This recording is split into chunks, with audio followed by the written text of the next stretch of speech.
welcome back to PSA TV. This is the Wake Up Call here. Welcome if you're now joining us. I'm joined on set this morning by the former General Secretary of the PSA, no stranger to our studios, of course, Mr. Saunders. Good morning to you. Pleasant good morning to you, comrade sister. Pleasant good morning to Trinidad and Tobago, and more so my fellow public officers and members of the Public Services Association. A pleasant good morning to you and your families. God's richest blessings on all of us. Yeah, and it's Friday, which means it's the end of a work week. Yes, it is. We've made it through. Yeah. And perhaps as some sort of parties people are going to tonight. I mean, I think the weather might keep us indoors a bit. Yes, it looks a bit overcast at present. So I don't know, we are probably hoping for the best. You know how people think when rain falls in Port of Spain, they need to get out. Yes, but I must say I haven't seen much flooding as yet. I hope let's see. Let's keep our fingers crossed. Fingers crossed. I know you've had a really, you worked last night, so. Yes, well, I worked at the St. Anne's Hospital. As I said, the last time I was here, that I'm a public officer. I am an enrolled nursing assistant. And I've been, at the hospital for some time. I've also been an activist for several years in the PSA. Just this week again, going somewhere and someone, it's so strange, the type of persons, and I know someone like you would experience that too, because sometimes when you least expect it, someone just recognizes you. You can't hide. Public life is just, it's a huge sacrifice. This guy was bringing in some boxes into an elevator, at Long Circular Mall, and I was holding the button frame, and then he said, PSA, right? And I was like, really? I say, we give God thanks for our union. Our union is an institution. We have been in existence for quite some years and generations.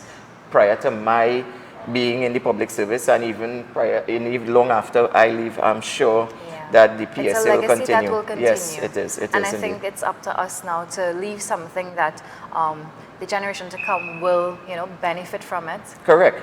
What you're touching on is something so important. I think PSA is probably just a microcosm of the wider society in terms of leadership.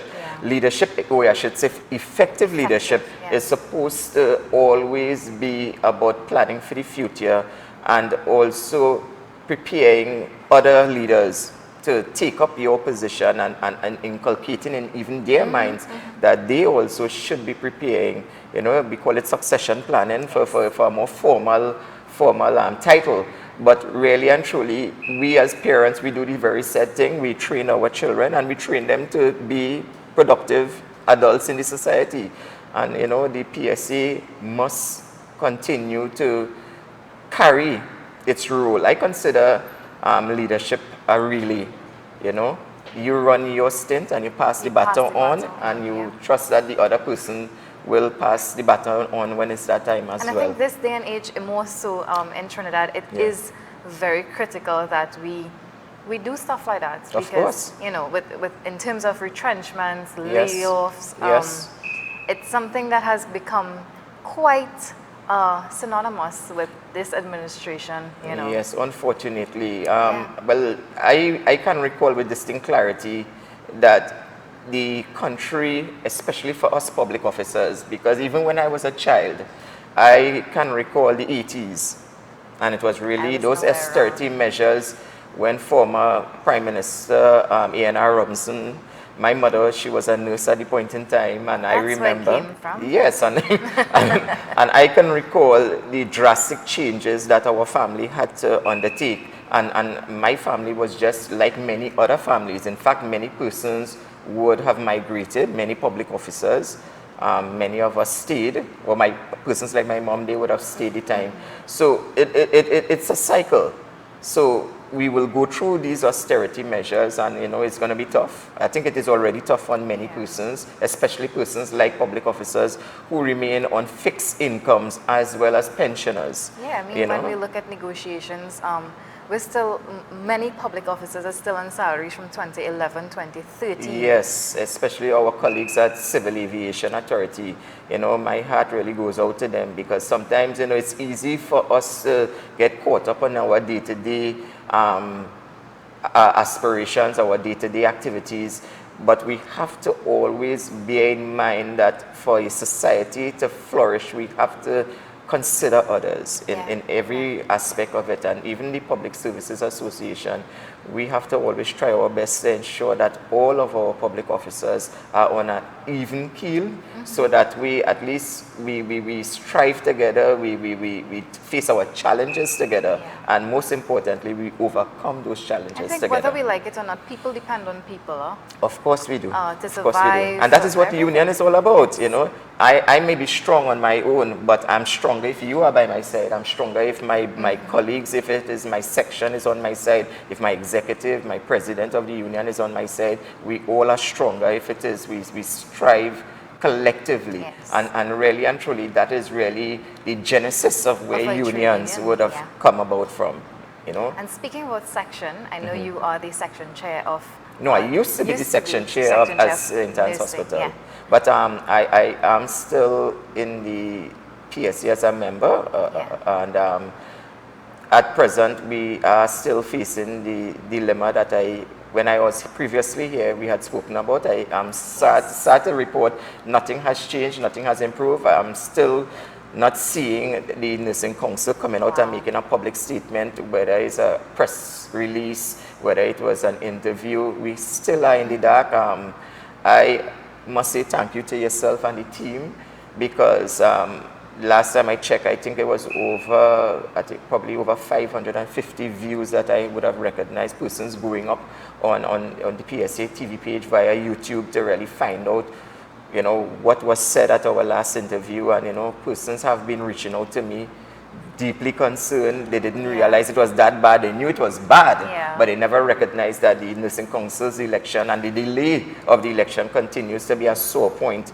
And as I said before, nurses must start to speak out. I know, you know, we are in the business of caring. We are the most caring profession, thank God. And sometimes that is overlooked. I agree, because it is a challenging job. Because remember, persons come to the hospital demanding and expecting the best, thinking that you as a public officer have the best of facilities, the best of salaries, best of everything, and they are rudely awakened to realize that it's not like that when they ever get an opportunity to speak to a public officer directly.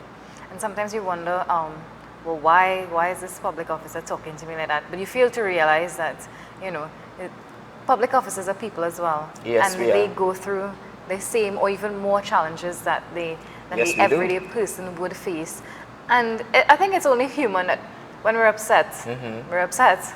Yes, we do. But, you know, we as professionals, we ought to try to, you know, carry about ourselves with this professional deportment. But as you rightfully said, there are times that we slip, and I would not try to come before the national community to, you know, paint this beautiful picture that every time you engage a public officer, it's a perfect experience.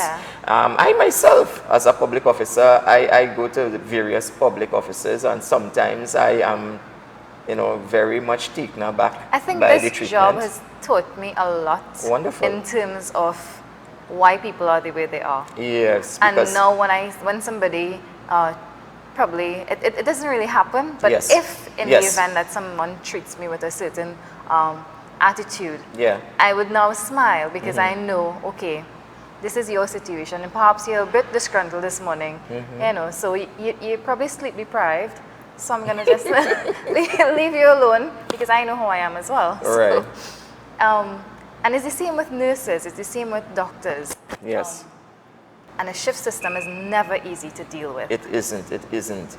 And this is really why our union ought to continue its struggle and its fight for better working conditions. Because the more comfortable an employee is, the more motivated an employee is, the more tools that employee, the technology, you know, the working environment, occupational health and safety standards. If the employer can provide that environment for a public officer, then there's very little that a public officer can do in terms of not being satisfied. So when you don't have those facilities in place, we have the unfortunate instances, although as a union, we do not encourage it. But the reality is we do understand that persons are indeed very disgruntled.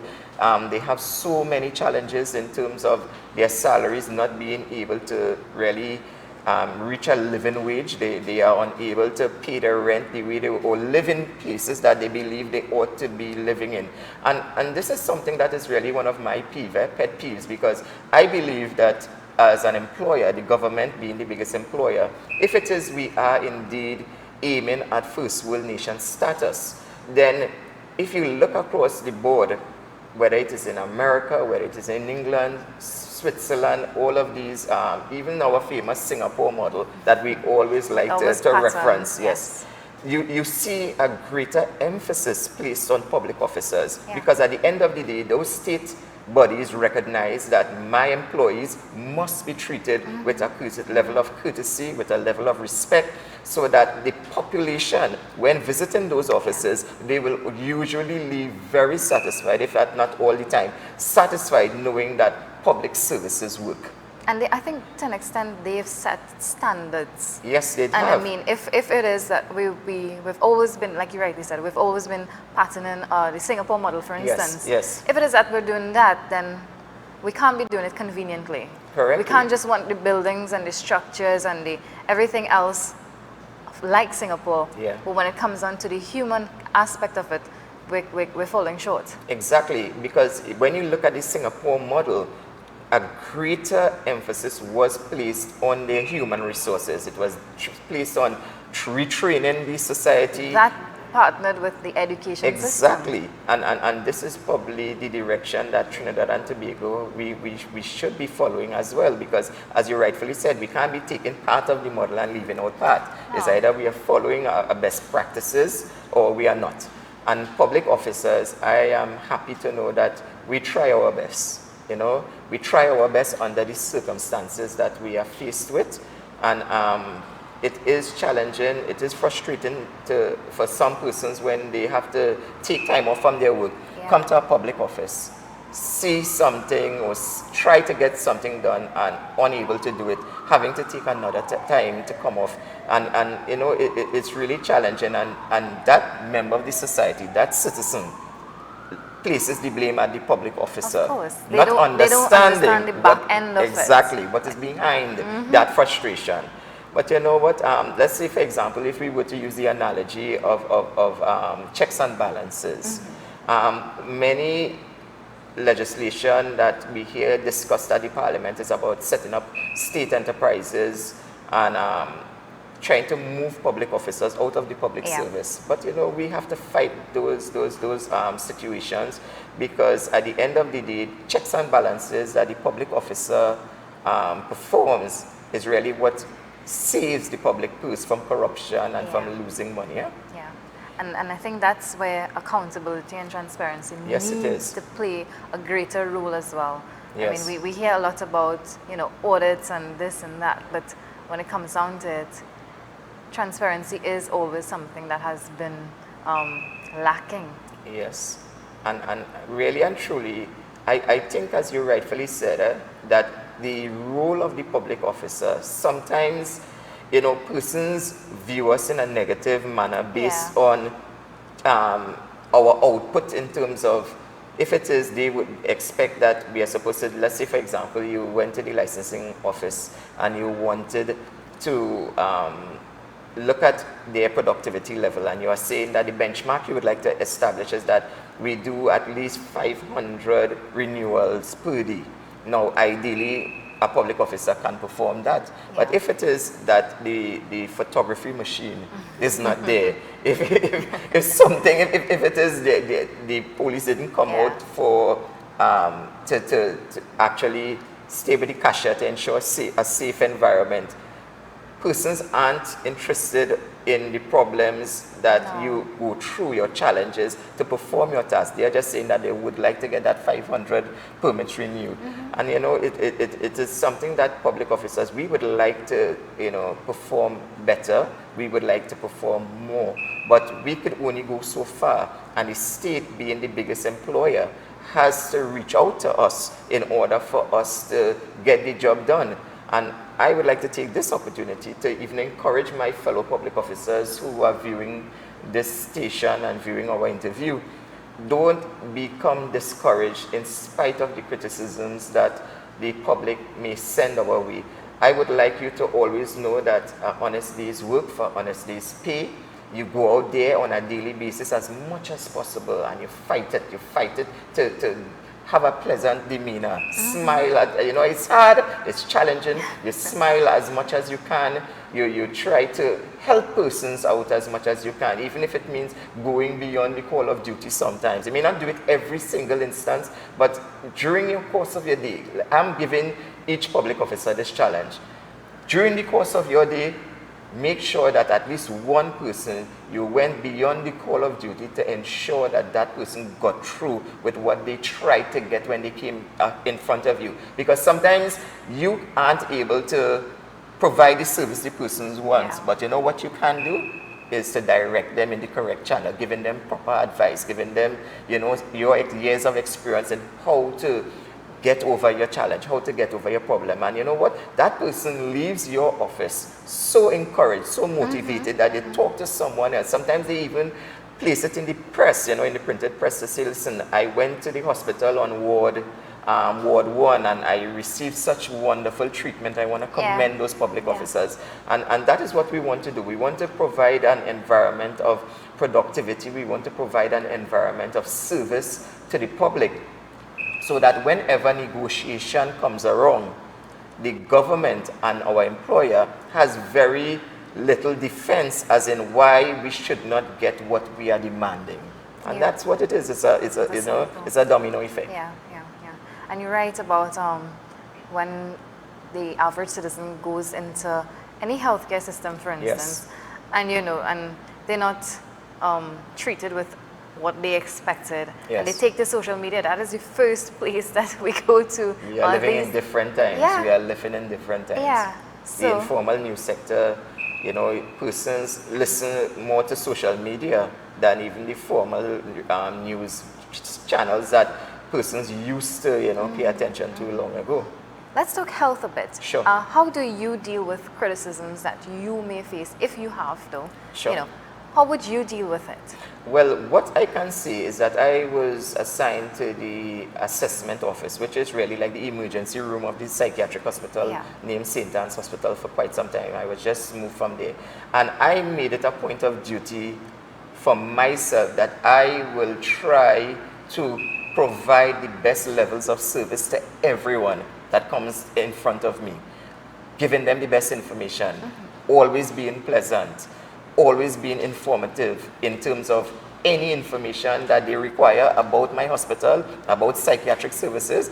I was on top of my game.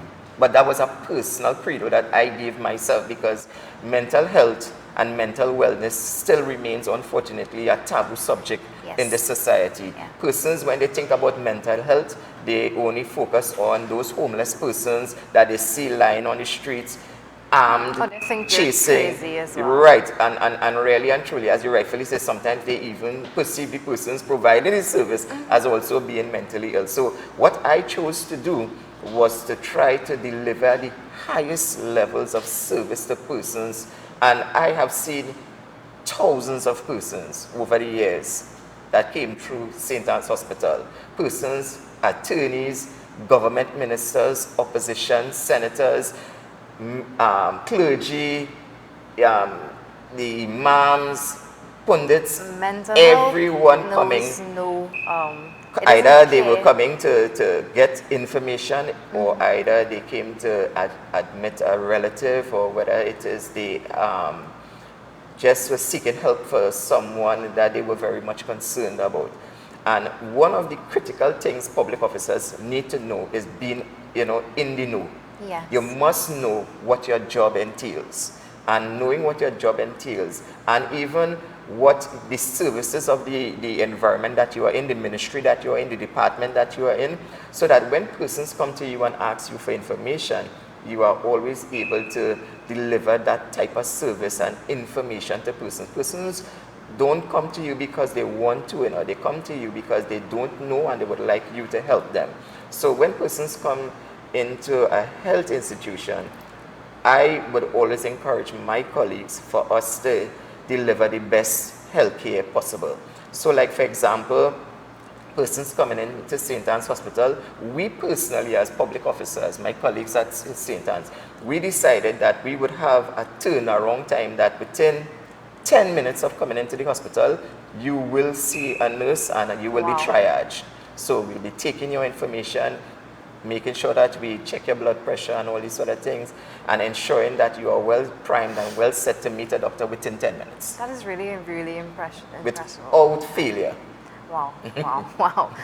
I wish all hospitals adopt that same policy. Yeah, well, you know, it's challenging for them, but I think if it is, they set their own benchmarks. You don't need the whip over your back to do that. Yeah. You of yourself, your department, your team, because this morning, listening to us, you may be in an environment that you could sit down with your colleagues, especially our leaders that I consider PSA representatives, and encourage your fellow comrades to set standards that once it is we achieve it, there is an additional feather in the cap because we are ensuring that our fellow citizens are satisfied when they come to receive public service, and we are making the job of the PSA leadership easier when they go to negotiate with the chief personnel officer on the rest of public officers' behalf, because we could say, listen, we have been able to deliver the best service deliveries over a period of time.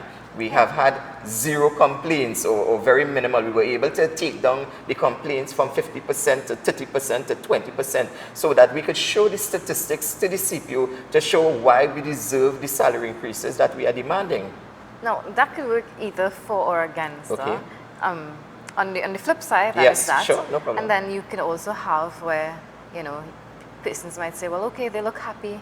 Why do they need money again for, you know, people always look for things to talk about. Well, what we think it is our right as public officers to demand a fair remuneration package for the job that we perform. At the end of the day, we are working for the state. We are representing the government. And as I always say, the public officer is a part of the governance structure of Trinidad and Tobago. We are part because the government could come in, Parliament, and develop a million pieces of legislation and new laws. But if public officers do not implement them, those laws are just paper. So you need us to implement your desire. So if it is you want us to implement your policies, then you ought, as a good leader, as a good government, practicing good governance, you ought to make sure that the employees that you have are relatively satisfied so that they could meet the challenges that lie in front of them on a daily basis. It's not easy trying to please John Public, you know. It's not easy, you know.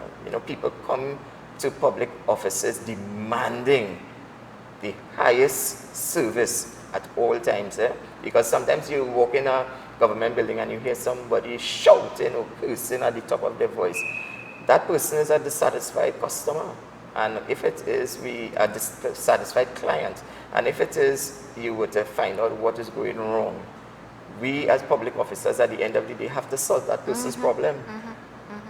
What are some of the challenges the nursing sector would be facing in carrying out duties in terms of facilities, probably certain, you know, gear perhaps? Well, the first thing I guess would be to the top of the list is staff shortages. In every hospital, there is something called an establishment, meaning to say an official establishment, meaning that there is a list or a number of persons that are required to carry out the function based on the established listing. So let's say, for example, my hospital, let's say, for example, that our establishment dictates that we ought to have 700 nurses. The reality is, if it is we have more than 600 or 500, it's a lot. So what you have is that nursing personnel have to double up in order to get the job done.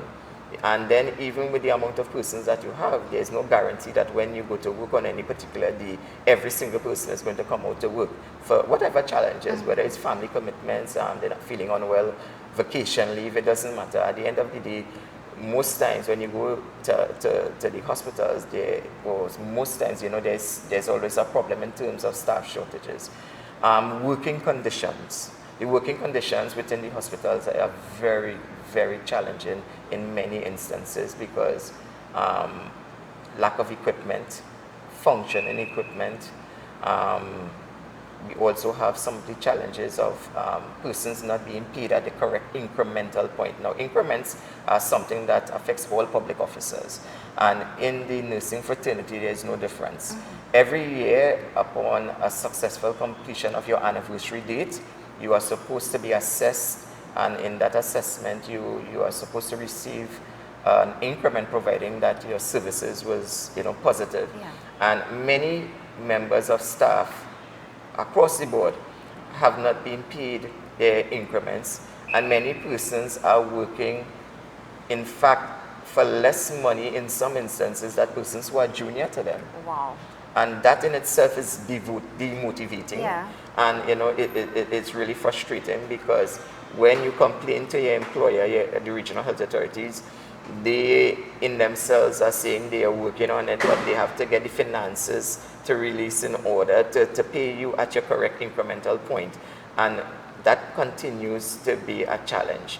Promotions. A lot of persons believe the promotions aren't being done as fast as it ought to, and it remains challenging. In terms of nursing personnel, contract employment, critical. Because you would think that when you go into a hospital, this person is permanently employed because there's obviously staff shortages. Yeah.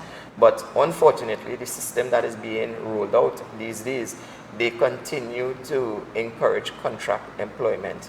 And when persons are placed on contract, it limits that person's ability to really grow personally in their personal way, because how can you access mortgages if it is you're on contract?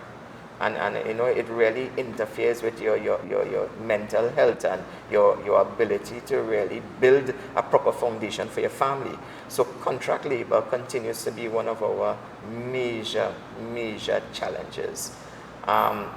In terms of transportation, insurance for nursing personnel when they are traveling on ambulances. Something as simple as that you take for granted. There are times when those vehicles, unfortunately, may come into a collision and someone may be injured, as the case may be.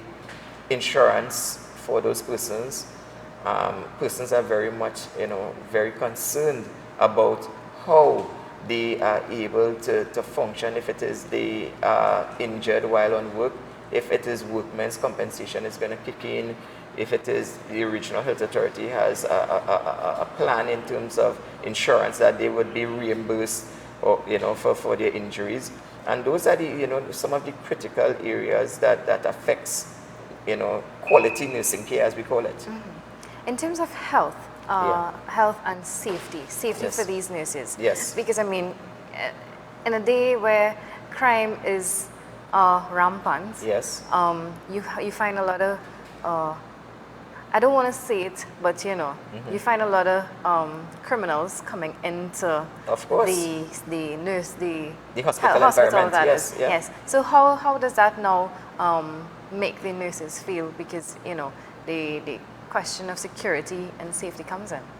Of course, this is that's another major challenge, because occasionally you would hear that one rival gang met up with another rival member at the accident and emergency department, and it is either fight, shootout, something of the sort. What it does is places your life in immediate risk. At the end of the day, you really didn't sign up to go to a job that you're not sure about coming home tomorrow safely. Your job was to go to work and to provide, and the employer has a duty of care to protect you while you are there. But unfortunately, those ugly incidents do rear its ugly head from time to time, and all we can do as nursing personnel is to rely and to lobby for better security.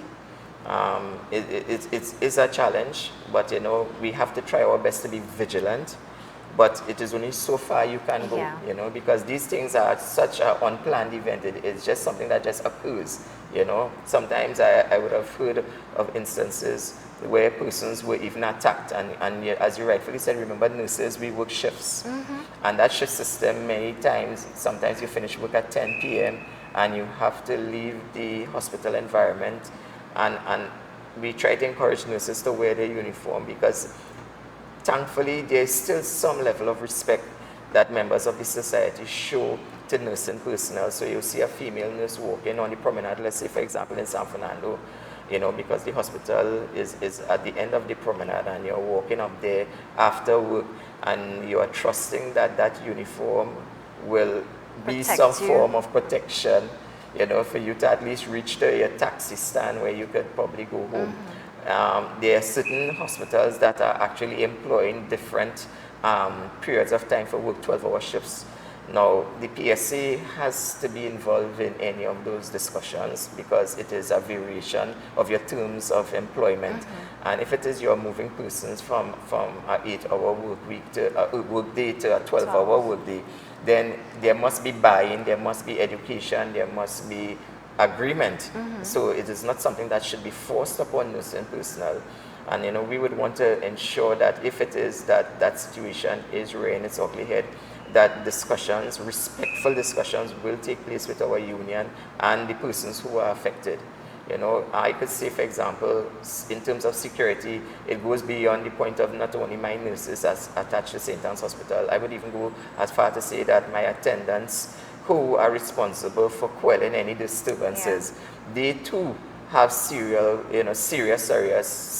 browses in terms of their safety, because unlike the prison system, when a prison officer is disrespected and they call out for support, those other officers are a specialized unit. They are coming with masks, they are coming with batons, shields, PPI, everything to protect them. Unfortunately, my attendants don't have that luxury. They are coming just as you and I are, and persons sometimes are challenging them and marking them, threatening them, telling them they'll meet you on the outside. And you know, those are serious challenges that nurses and healthcare professionals, they endure on a daily basis. On a daily basis.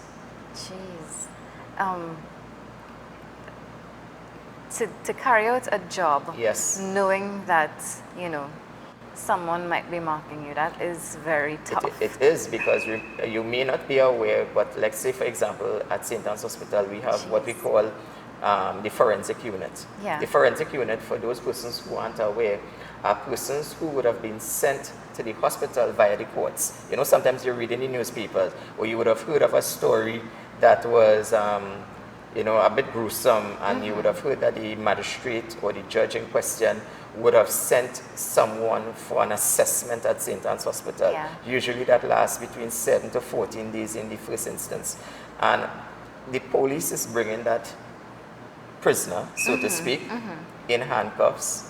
The police have their guns, batons, handcuffs, you name it, they have it. And when they reach at the hospital, they're simply taking off those things and saying, here, this is yours. So is it that that the hospitals need more a heavier police or security presence on the ward itself? Well, my personal take is that nurses cannot be prison officers and we cannot be police officers. Yeah. We didn't sign up for that. If we wanted to be prison officers, we would have joined the prisons, and likewise the police service. We chose nursing because it's a different category of care. And I believe that one day, rather sooner than later, I did have some informal discussions with Mr. Murray, and I was encouraging him not to give in terms of us as a union, because over the several years that this matter or matters of this nature have been engaging the PSA, we have always been, you know, affable. We have always been tolerating of the positions of management. But I believe, it is my personal belief, that the forensic units ought to be out of St. Anne's Hospital and placed in prison where the correct facilities are in place. If it is that you want to have a special nursing unit to be there, I think that is easier to do, because the whole system of being in the prison is very different than civilians. We are civilians, and we could never think in the manner that prisoners think. You know, And they employ so many different strategies that it's mind-boggling, you know. Simple things like, for example, your bed, they will break off a piece of metal, they unarm themselves. They will break some of the wire meshing that is protecting the glass, break it or break it piece by piece, and they arm themselves, sharpening the edges of toothbrushes. These are the things that nursing personnel and other healthcare professionals have to encounter. It is indeed, and you know, it's really sad that that we are not taking the time to do an official overhaul. I believe it requires a complete overhaul of what exists and to plan for the future. But I am hoping that something will happen in the not too distant future that will, you know, bring some level of comfort to myself. I mean, I can't, I'm yet to wrap my head around the fact that, you know, and this is just a tip of the iceberg. This is just a tip of the iceberg, you know. Wow. But it, you know, it's just that people only divert their attention to this situation when something untoward occurs. Of course. As a reactionary because governance. we are very reactive. Yes, very reactionary, and we wait it's until really something sad. happens, and then we now try in the fastest way possible. Okay, let me see what's a quick fix, and Quick that's the next fixes. thing. We look Yes. for the quickest fix. Yes. We don't look for something long term. Yes. Or rather, we don't look to implement proactive measures for anything, almost Exactly. anything. And as I said, if it is we are trying to become a developed nation, then we have to set employ standards. those standards. We must pursue them. I'm not saying that we're going to get there overnight. No. Because of course we need the finances, and our country at present is on, you know, undergoing some financial strain. I think this week I saw some of the economists reporting that there will be zero growth in terms of the economy for 2019. That is of great concern to me, and I think it should be of great concern to all public officers, because the public officer have been through a lot over the years. We've been a lot, and most times we are targeted in most austerity measures. Thank God so far this time we haven't been directly impacted, negatively that is, but other than to say that our salaries are frozen. But outside of that, we haven't had any job loss, which I think is really important. But we still have to maintain our activism and our military stance in terms of protecting public officers from job losses and from contract employment. Those will remain our major challenges as the union and public officers go forward, not only in 2019 but 2020, defending our job security. We are just about 3 minutes before we wrap things up for us today. If I could just ask you your closing comments. Well, I would like to see, you know, that public officers, we perform a very important role. There is no citizen or even visitor could be in Trinidad without having some input from a public officer. And our roles are extremely important. And we are longing for the day that our employers would recognize this, internalize it, and reflect it in how they treat with us, with how they treat with our union. Because at the end of the day, if it is our citizens are satisfied, they could only be satisfied through satisfied public officers. So I would want to wish my fellow public officers a pleasant day, a pleasant weekend. We look forward to another productive week. I thank you for the opportunity of being here, and also the staff behind the scenes. There are so many persons. It was an honor being here before the show to actually see how much work goes into preparing just to have us here this morning. So I want to say thank you to the staff as well. All right, so there you go. Mr. Oral Saunders, I want to thank you so much for coming on this morning. It's a pleasure. Thank you. I hope you get home safely and get some rest. Yes. You know, coming straight from work into here, it's really commendable. Yes, I'm heading to South now. Wow, wow, hometown for me. Yes. So it's on that note, we're going to toss to news right now, and when we come back, we'll continue our show. Stay with us.